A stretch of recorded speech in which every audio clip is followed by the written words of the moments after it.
All right, you guys, I am going to go over last week's session and kind of what I'm looking at going into this week. So, starting with the S&P, let me turn. Okay, I've extended hours off.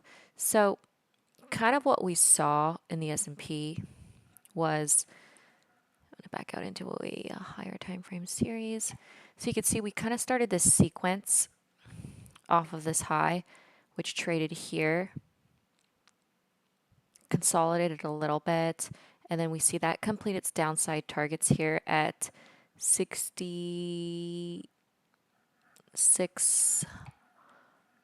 And then we see that short, like really nasty short covering rally. So you can see we have this sequence that trades here, consolidating in this region, going all the way down to its downside targets.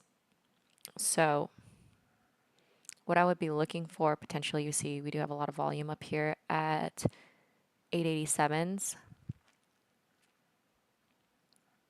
Looks like we have a little bit of a gap there too. So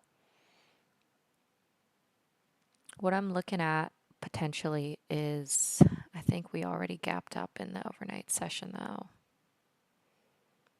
Yeah.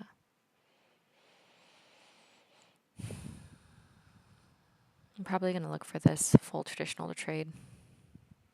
So it looks like we are kind of near this area of potential resistance here at 804s. With potential for some overhead supply here as we approach this 839s and this 889s. That's kind of what I'm looking out for. I'm going to turn off the overnight session.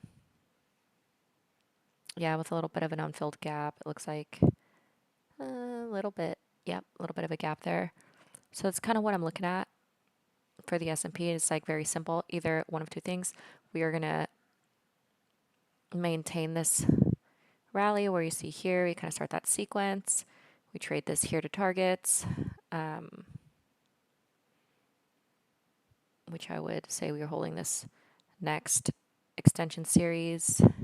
If I turn on the overnight session, it looks like we have that